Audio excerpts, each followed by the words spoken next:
Voilà, donc chers étudiants, chères étudiantes, bonjour. Voici donc l'amphi de mathématiques du vendredi matin. Donc vous pouvez évidemment l'écouter et le lire quand vous voulez, dans la matinée ou plus tard. Alors, donc, comme pour les séances TD, vous aurez donc deux fichiers, un fichier PDF, un fichier vidéo. Donc dans le fichier vidéo, il y a plus de commentaires. Moi, je vous conseille toujours pareil de rester actif devant votre écran et de prendre des notes et de travailler à votre rythme en mettant sur pause, sur arrière ou avancer pour aller plus vite si besoin est. Si vous avez des questions, surtout n'hésitez pas, je serai en ligne sur le chat de Moodle. Voilà, donc évidemment, s'il y a des erreurs ou des coquilles, n'hésitez pas à me le faire savoir. Alors, il y aura 4 vidéos pour l'amphi. Donc la première partie portera sur les formes indéterminées lorsque l'on calcule des limites de fonctions. Deux premières techniques pour lever ces formes indéterminées, la croissance comparée et la multiplication par l'expression conjuguée. Dans la partie 2, nous verrons deux autres techniques, les théorèmes de comparaison et le nombre dérivé. Dans la partie 3, la technique 5 sur les équivalents. Et enfin, dans la partie 4, la règle de l'hospital. Bien, c'est parti donc pour la partie 1. Alors, tout d'abord, quelles sont les formes indéterminées? Donc, quand on calcule la limite d'une fonction, que ce soit en plus l'infini, en un nombre 0, 5, pi sur 7, eh bien, on peut éventuellement obtenir une forme indéterminée. Alors, qu'est-ce que ça veut dire déjà? Donc, si vous avez deux fonctions f et g qui, respectivement, ont pour limite L et L' en x0, ou en plus ou moins l'infini, si vous faites la somme de ces fonctions, à ce moment-là, la limite, c'est la somme des limites. Si vous faites le produit, vous obtenez le produit des limites. Et si vous faites le quotient, c'est le quotient des limites, à condition, bien évidemment, que L' soit différent de 0 ici. Alors maintenant, deuxième cas de figure, la limite de f, c'est grand L, la limite de g, c'est plus ou moins l'infini. Donc la somme des deux donne plus ou moins l'infini. Le produit, plus ou moins l'infini, suivant le signe de grand L. Et le quotient, eh bien, ça va donner 0. Si au dénominateur on a l'infini, et au numérateur une constante, eh bien, on obtiendra comme limite 0. Alors maintenant, que se passe-t-il lorsque c'est le numérateur qui tend vers plus ou moins l'infini et le dénominateur qui tend vers une limite finie? La somme donne plus ou moins l'infini, le produit pareil, suivant le signe de L', et enfin le quotient, ça va donner plus ou moins l'infini, puisqu'au numérateur, on aura plus ou moins l'infini et au dénominateur une constante. Passons au quatrième cas de figure. Que se passe-t-il lorsque la limite de f de x, c'est l'infini, la limite de g de x, c'est l'infini. Donc ici, quand je ne mets pas de signe, ça veut dire que c'est plus l'infini par défaut. D'accord? Donc la somme de plus l'infini, ça donne plus l'infini. Le produit, pareil. Par contre, le quotient, l'infini divisé par l'infini, c'est une forme indéterminée. Ça veut dire quoi? Ça veut dire que dans certains cas, ça donnera 0 comme limite, ou plus l'infini ou moins l'infini, ou encore une constante 5, E, 3, pi, etc. Voilà donc notre première forme indéterminée. Alors maintenant, la suite. Cinquième cas de figure, au numérateur, on a l'infini, la fonction f de x, elle tend vers l'infini, la fonction g de x vers moins l'infini. À ce moment-là, quand on fait la somme, ça donne une forme indéterminée, l'infini moins l'infini. Si on fait le produit, plus l'infini fois moins l'infini, ça fait moins l'infini. Et si on fait le quotient, ça fait l'infini sur moins l'infini, c'est une forme indéterminée. Donc voilà nos trois formes indéterminées ici. Alors maintenant, on passe à la colonne ici, numéro 6. F tend vers plus ou moins l'infini, G vers 0. Quand on fait la somme, ça fait donc plus ou moins l'infini. Quand on fait le produit, 0 fois plus ou moins l'infini, ça peut donner 0, ça peut donner plus ou moins l'infini, ça peut donner également une constante. Voilà une quatrième forme indéterminée ici. Et quand on fait plus ou moins l'infini divisé par 0, eh bien ça donne plus ou moins l'infini. Plus ou moins l'infini divisé par 0, c'est comme si on faisait plus ou moins l'infini fois 1 sur 0. Donc 1 sur 0, ça peut être plus ou moins l'infini. Et donc on fait le produit des deux, ce qui donne plus ou moins l'infini. Alors attention, quand je dis 1 sur 0, vous savez très bien que 1 sur 0 n'existe pas. Là, je parle de limite. Je mets des guillemets. Ensuite, une nouvelle forme indéterminée, donc je ne vais pas tout vous expliquer jusqu'à la fin, je vais cibler les formes indéterminées, ce sera plus simple. Donc ici, nouvelle forme indéterminée, quand on a le produit de 0 et de l'infini, d'accord?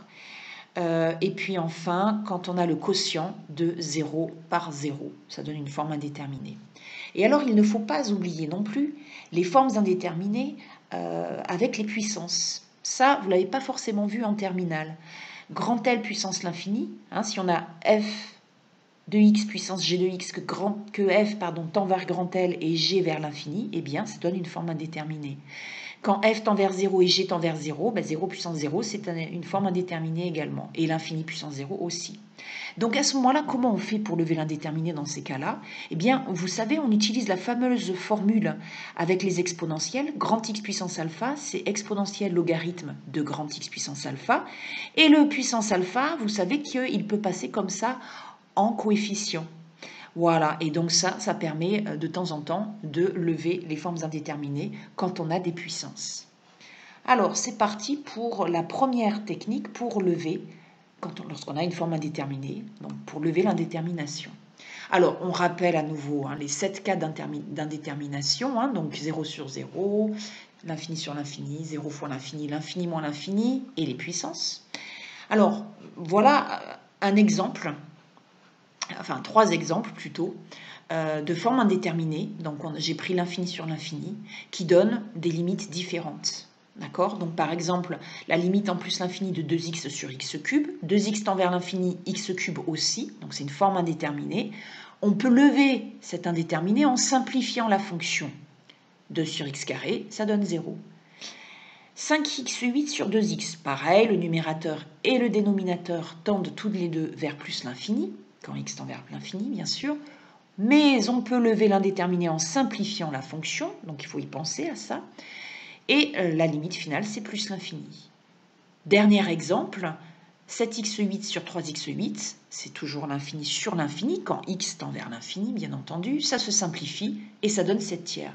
Donc vous avez ici un exemple du pourquoi on dit que l'infini sur l'infini, c'est une forme indéterminée. Vous voyez, on a soit 0 suivant un cas, plus l'infini, ou 7 tiers. De même que ici, je vous montre un exemple que l'on résolvera à la fin du cours, à la fin de ce cours, en partie 3. C'est lorsqu'on a 1 plus 1 sur x, le tout à la puissance x, et que x tend vers plus l'infini. 1 plus 1 sur x, quand x tend vers l'infini, ça tend vers 1. D'accord? X tend vers l'infini, donc ça donne 1 puissance l'infini. Eh bien, la limite n'est pas du tout ce que l'on croit. Ce n'est absolument pas égal à 1. Voilà pourquoi c'est une forme indéterminée, 1 puissance l'infini.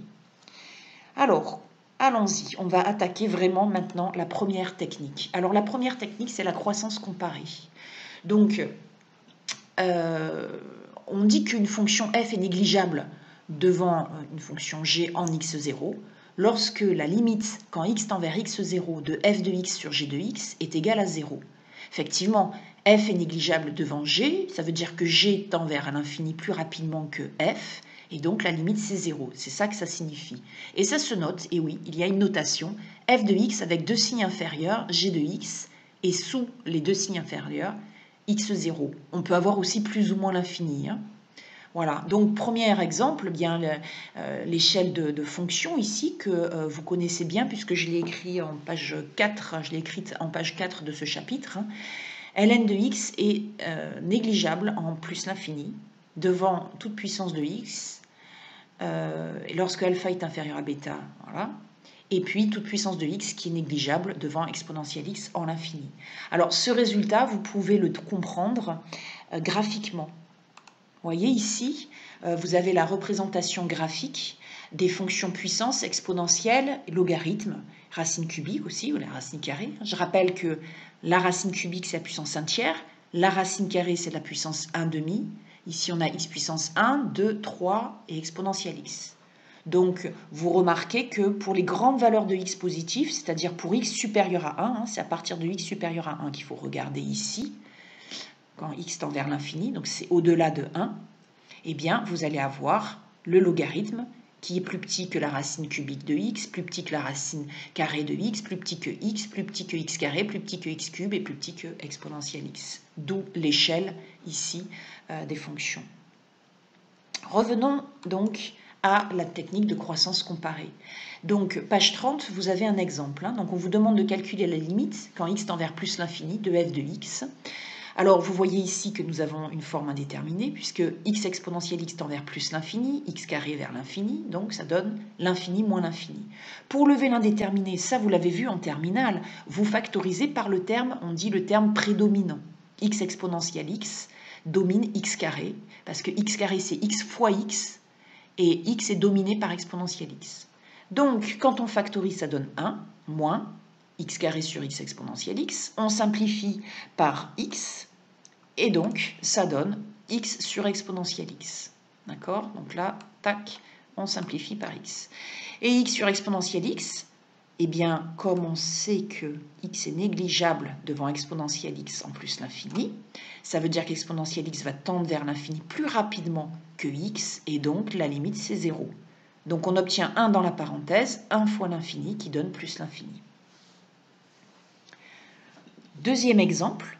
Ln de 4x sur x, quand x tend vers plus l'infini, donc ça donne notre forme indéterminée, l'infini sur l'infini, et grâce aux formules sur les logarithmes, ln de 4x c'est ln de 4 plus ln de x, le tout sur x, on scinde en deux la fraction, ça donne ln de 4 sur x, qui tend vers 0 quand x tend vers plus l'infini, et ln de x sur x, qui tend vers 0 quand x tend vers plus l'infini, parce que dans notre échelle de fonctions, on a vu que ln de x est négligeable en l'infini devant x.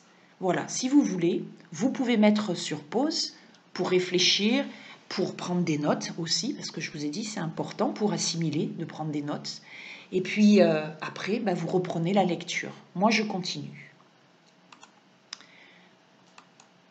Alors, la deuxième technique, on l'a déjà rencontrée, je ne sais pas si vous en rappelez, quand on a étudié la dérivabilité d'une fonction.